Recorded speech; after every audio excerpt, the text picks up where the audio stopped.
Good day. You know, I love reading the comments, and here's one that I want to read to you. It's from Ronald Bumstead. He says, years ago, people would say, I'm going to escape to New Zealand.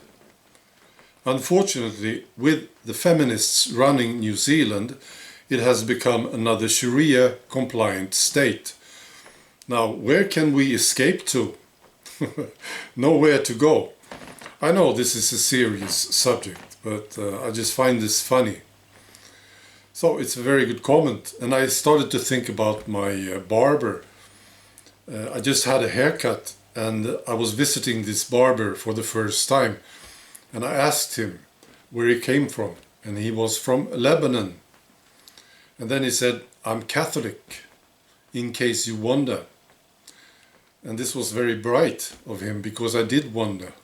So I was glad he told me this.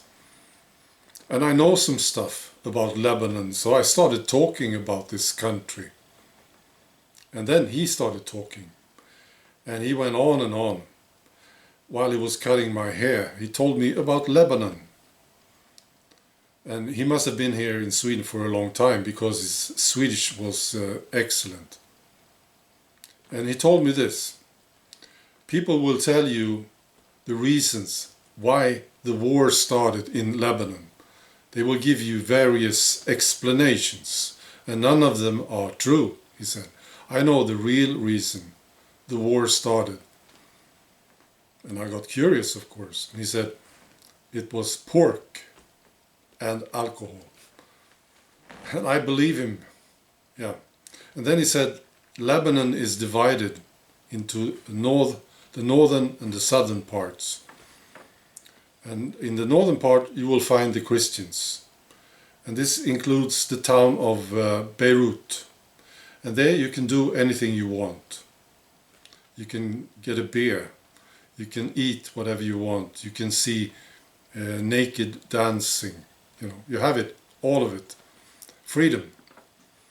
And then in the southern parts, and he was very upset about this, you can't find a beer.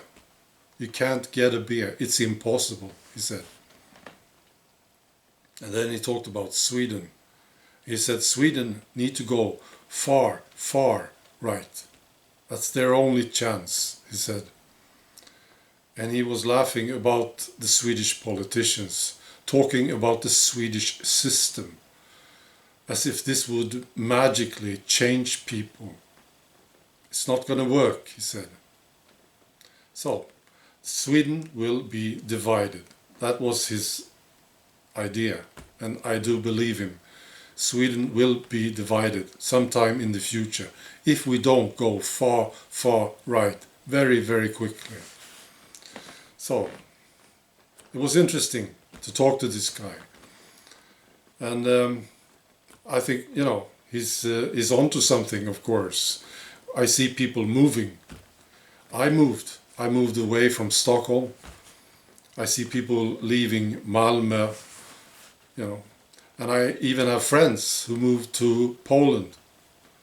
But some will not move out of the country, of course. They will stay in Sweden. So where do we go to? Where do we escape to? Of course, we will find the place in this country where we can fight back and be safe and have our traditions and our cultures. So I see this future, it's very, very possible. Civil war and the country divided. And this is not just Sweden, of course. I see the same future for many of these countries like the UK, France, Belgium, you know, all these countries, Germany. So the only solution, the only thing that can save them is to go far, far right. And maybe this is what's going on right now. We have the European election coming up this week. I get reports from the UK. I just got one from the UK, from a friend. It was very good. It was a poll. And it's not looking good for the establishment in the UK. The populists. So we want populists moving into Brussels, a lot of them.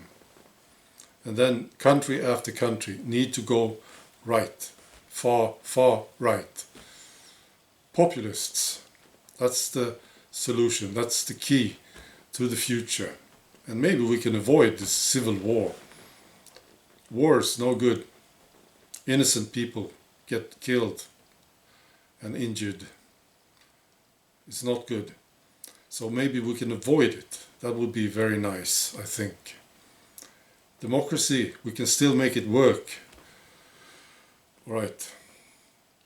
So what do you think? Okay. Bye.